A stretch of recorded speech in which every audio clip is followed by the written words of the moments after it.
আসসালামু আলাইকুম রহমতুল্লাহি ওবরকাতুহ। সম্মানিত দর্শক, বাংলাদেশের রাজনীতিতে এই মুহূর্তে জামাতকে নিয়ে যা হচ্ছে, এটি রীতিমতো নাটক এবং সিনেমাকে হার মানায়।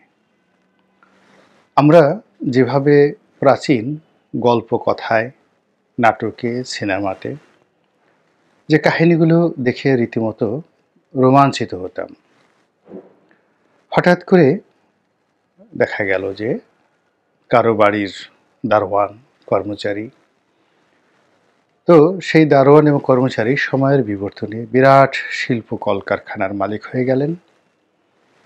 আবার নিয়তির নির্মম পরিহাসে একসময় তিনি যে বাড়িতে কাজ করতেন,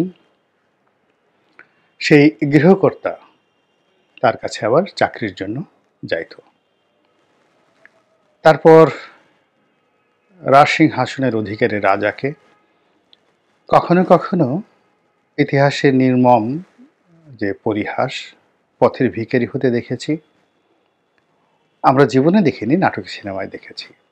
আবার পথের ভিখারি কখনো কখনো দেখা যাচ্ছে প্রকৃতির অপার দয়ায় কেবল রাজ সিংহাসন নয়, সঙ্গে সঙ্গে রাজকন্যাও পেয়ে যান।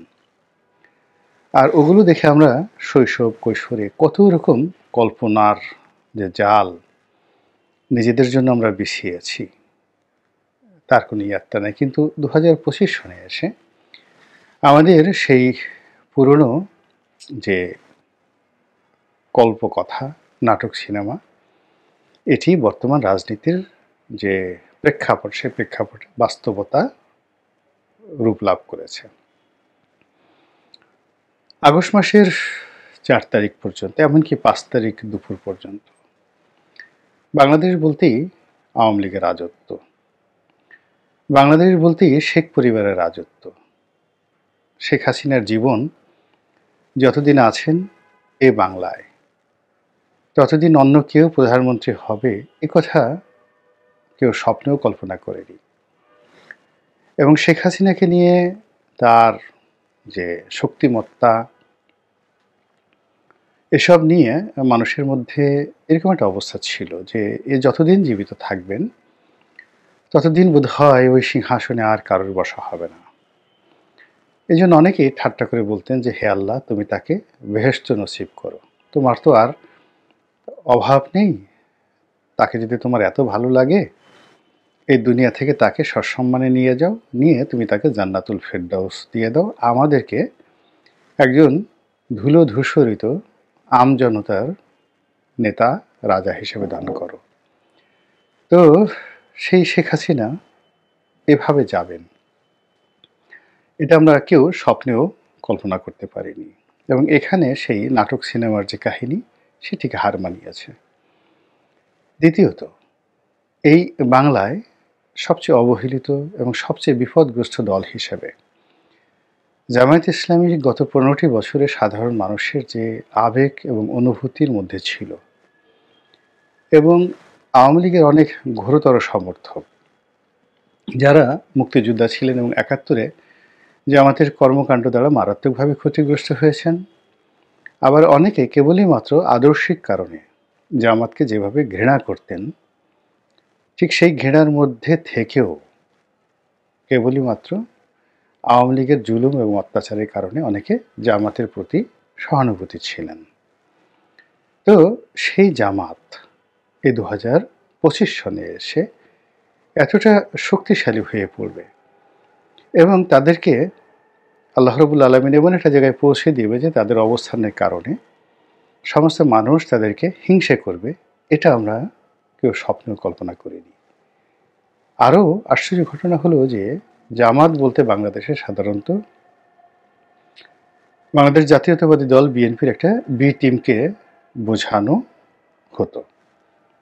বিএনপি যেখানে, জামাত সেখানে। বিএনপির দয়া মায়া ছাড়া জামাত বাঁচতে পারবে না, এবং বিএনপি তাদেরকে বগলের তলে রাখলে তারা বগলের তলে থাকতে বাধ্য, তাদেরকে কম্বলের তলে যদি ঢুকায় তারা কম্বলের তলে যাবে। আবার যখন পছন্দ হবে না তখন বলে, যাও, তোমাদেরকে আর ভালো লাগে না, গেট আউট, তোমরা চলে যাও এবং রাস্তায় রাস্তায় ঘুরো। এরকম একটি বিশ্বাস যাদেরকে যারা ধারণ করতেন, তারাও বর্তমান যে রাজনৈতিক অবস্থা, সেই অবস্থায় জামাতের যে শক্তিমত্তা, জামাতের যে নড়াচড়া এবং জামাত যা কিছু করছে, এটি তাদেরকে রীতিমতো, আমরা যদি আঞ্চলিক ভাষায় বলি, একদম লোকজন টাসকি খেয়ে গেছে। তো এই যে জামাতের এই অবস্থায়, জামাতের মূল যারা মদতদাতা বাংলাদেশের রাজনীতিতে, সেটা হলো বাংলাদেশ জাতীয়তাবাদী দল বিএনপি। তারা সবচেয়ে বেশি আশ্চর্য হয়ে গেছে। প্রথমে ৩-৪ মাস তারা শুধু ভেবেছে এ কি হচ্ছে, জামাত এটা পারল কি করে? তারা কি চোখের সর্ষে ফুল দেখছে? ঘটনা কি সত্যি? আসলে কি এরকম কোনো ঘটনা ঘটেছে, নাকি তারা স্বপ্ন দেখছে? এইভাবে সেপ্টেম্বর, অক্টোবর, নভেম্বর পর্যন্ত গেছে। যখন তাদের উপর আঘাত এসেছে এবং তারা দেখেছে যে জামায়াতে ইসলামী ছাত্র সংগঠন শিবির তাদেরকে বড় বড় কলেজে ঢুকতে দিচ্ছে না, অর্থাৎ ছাত্রদলকে ঢুকতে দিচ্ছে না। দেশের প্রচলিত যে গণমাধ্যমগুলো রয়েছে, সেখানে জামাতের আমিরের কথা যত গুরুত্ব সহকারে প্রকাশিত হয়, ওভাবে বিএনপির কোনো নেতার নামগন্ধ নেয় না। সরকারি অফিসগুলোতে জামাত মাইন্ডেড যে সকল কর্মকর্তা, তাদের দাপট, তাদের নিয়োগ এবং বাকি জনগণ জামাতের প্রতি যতটা আকর্ষণীয় মনোভাব নিয়ে মনোযোগ দিচ্ছে, এতে করে ডিসেম্বর মাস 2024 সনে এসে বিএনপির ভাবোদয় হয়েছে এবং তারা সত্যিকার অর্থে বুঝতে পেরেছে যে তাদের সর্বনাশ ঘটে গেছে। এখন তারা আর জামাতকে আগের মতো ভাবে না। তারা এখন জামাতকে শুধু প্রতিদ্বন্দ্বী ভাবে না, তারা মনে করছে জামাত এখন এরকম একটা পর্যায়ে পৌঁছে গেছে যে জামাতের সঙ্গে যদি তারা প্রতিযোগিতা না করে, এমনকি জামাতকে যদি তারা অনুসরণ না করে, এমনকি জামাতকে যদি তারা টেক্কা দিতে না পারে, তাহলে রাজনীতি তাদের জন্য আগামী দিনে দুরূহ হয়ে পড়বে। এরই ধারাবাহিকতায় বিএনপির শীর্ষ যারা নেতৃত্ব রয়েছে, তারা নানা রকম কথাবার্তা বলছেন। তাদের মুখেই এখন বের হয়ে যাচ্ছে যে জামাত বাংলাদেশ চালাচ্ছে। বিএনপির নেতারাই বলছেন যে কয়েকটি মন্ত্রণালয় এখন জামাত অধ্যুষিত, ইত্যাদি ইত্যাদি নানা রকম। তারপরে বিএনপি এখন তাদেরকে খোঁটা দিচ্ছে যে 1971 সনে জামাত কি করেছিল, তারা স্বাধীনতা বিরোধী ছিল। স্বয়ং তারেক রহমান সাহেব জামাতকে খোঁটা দিয়ে বলার চেষ্টা করেছেন আওয়ামী লীগের সঙ্গে তুলনা দিয়ে, একদল এদেশের মুক্তিযোদ্ধাদের উপর আক্রমণ চালিয়েছে, পাকিস্তানি সৈন্যদের দোসর হিসাবে যত অন্যায় অপকর্ম ছিল সেগুলো করেছে, আর এক দল মানুষকে যুদ্ধের মধ্যে ফেলে দিয়ে তারা কলকাতাতে গিয়ে পালিয়েছে। সঙ্গতি কারণে এখানে মূলত আওয়ামী লীগকে ইন্ডিকেট করা হলেও আক্রমণ করা হয়েছে জামাতকে। তো এই যে জামাতের যে উল্লম্ফন, আস্ফালন, কিংবা জামাতের অভ্যুদয়, কিংবা জামাতের জয় জয়কার, আপনি যেভাবে ব্যাখ্যা করেন না কেন, এটি এখন বর্তমান জমানার বাস্তবতা। এবং এই বাস্তবতার কারণে আগামীর যে নির্বাচন, আগামীর রাজনীতিতে বিএনপির প্রধান প্রতিপক্ষ এখন আর আওয়ামী লীগ নয়। এবং সবচেয়ে বিএনপির জন্য খুব অস্বস্তিকর অবস্থা তৈরি হয়ে যাবে। সেটি হলো নির্বাচন যদি দীর্ঘমেয়াদে পিছিয়ে যায় এবং যে কথা মানুষ বলাবলি করছে যে জামাত যদি কোনো কারণে ক্ষমতায় চলে আসে, রাষ্ট্র ক্ষমতায় যদি জামাত চলে আসে, তাহলে বিএনপির তো কচু গাছের সঙ্গে গলায় দড়ি দিয়ে মরতে হবে। এটা কি সহ্য করা যায়? এবং সেই কাজ করার জন্য কিন্তু জামাত কোমরে গামছা বেঁধে সে যে পরিকল্পনা করে এগুচ্ছে, সেই পরিকল্পনাকে ভেস্তে দেওয়ার জন্য এই মুহূর্তে বিএনপির যেটি দরকার সেটি হলো ইমিডিয়েট একটা নির্বাচন। এই নির্বাচন যদি 2025 সনের মধ্যে হয়, তো বিএনপির জন্য এটি মানে রীতিমতো সাপে বর হয়ে দাঁড়াবে। অর্থাৎ এই জুলাই আগস্টের বিপ্লবের যে সুফলটা, এটি বিএনপির ঘরে আসবে। এবং বিএনপি সবসময় যেটি করেছে, প্রকৃতি তাদেরকে একটা সুযোগ করে দিয়েছে। 1975 সনের 15 আগস্টের পর বহু ঘটনা, দুর্ঘটনার পর 7ই নভেম্বর হলো এবং সেই 7ই নভেম্বর পর্যন্ত বিএনপির কোনো অস্তিত্ব ছিল না এবং কোনো ঘটনার সঙ্গেই কিন্তু জিয়াউর রহমান সরাসরি সম্পৃক্ত ছিলেন না।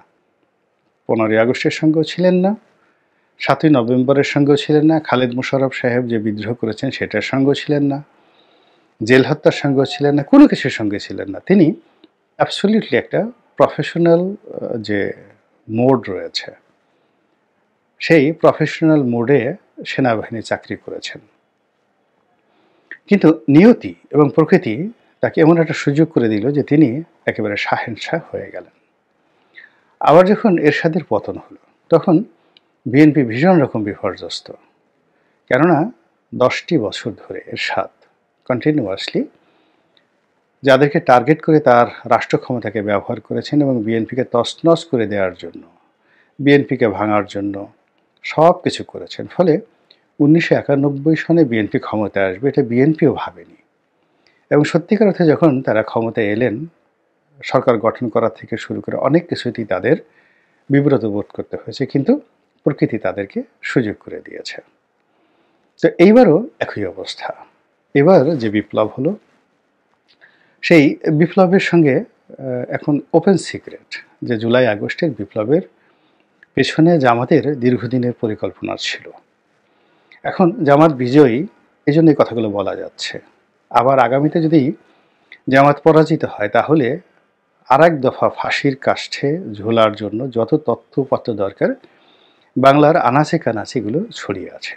অর্থাৎ এখন যাদেরকে মাস্টারমাইন্ড বলা হচ্ছে, যাদেরকে বিপ্লবের অগ্রনায়ক বলা হচ্ছে, তাদের প্রায় সবাই জামাতের সাথে সম্পৃক্ত, ছাত্র শিবিরের সঙ্গে সম্পৃক্ত। জামাত এখানে ইনভেস্ট করেছে, টাকা খরচ করেছে এবং শেখ হাসিনার পতনের জন্য প্রয়োজন একটা সশস্ত্র বিপ্লব যদি হয়, সেটা করার যে একটা পরিকল্পনা ছিল সেটাও কিন্তু মাস্টারমাইন্ডরা বলে গেছেন। তো কাজেই জামাত ঝুঁকি নিয়েছে। সেই অর্থে বিএনপি এখানে মাস্টারমাইন্ড না হলেও বিএনপি সমর্থন দিয়েছে, তাদের নেতাকর্মীরা স্বতঃস্ফূর্তভাবে এখানে অংশগ্রহণ করেছে, এটা সত্য। কিন্তু এই মুহূর্তে যদি নির্বাচন হয়, প্রকৃতিগতভাবেই দেখা গেল যে পুরো যে সুফল এটি বিএনপি পেয়ে যাবে এবং সেটি বিএনপি জানে যে 2025 সনের মধ্যে যদি নির্বাচন না হয়, তাহলে তাদের এই যে প্রকৃত প্রদত্ত সুযোগটি, সেই সুযোগটি আর তারা কাজে লাগাতে পারবে না। এই সুযোগটি জামাতের ঘরে চলে যাবে। আর জামাতের আমির প্রধানমন্ত্রী হচ্ছেন, জামাতের অন্য নেতারা মন্ত্রী হচ্ছেন, স্বরাষ্ট্র মন্ত্রণালয় চালাচ্ছেন, আর বিএনপি আওয়ামী লীগ ছুটোছুটি করছে ভয়ে জামাতের পেছনে পেছনে। এইরকম দৃশ্য কল্পনা করতে করতে আওয়ামী লীগের লোকজনের রক্তবমি হওয়ার মতো উপক্রম হয়ে পড়েছে। আর বিএনপির লোকেরা যে কিভাবে তাদের যে ক্রোধ, তাদের যে বিরক্তি প্রকাশ করছে, তা সাম্প্রতিক সময় আমরা বিএনপির নেতাকর্মীদের মুখে, চোখে, অভিব্যক্তিতে দেখতে পাচ্ছি। রাজনীতি খুবই পরিবর্তনশীল, পৃথিবী বিবর্তনশীল, এখানে সব কিছুই সম্ভব। তো সেই দিক থেকে আগামীতে এই বর্তমান যে রাজনীতির মেরুকরণ, এটি কোথায় গিয়ে শেষ হয় একমাত্র আল্লাহ রাব্বুল আলামিনই বলতে পারেন। আসসালামু আলাইকুম রহমতুল্লাহি ওয়া বারাকাতুহু।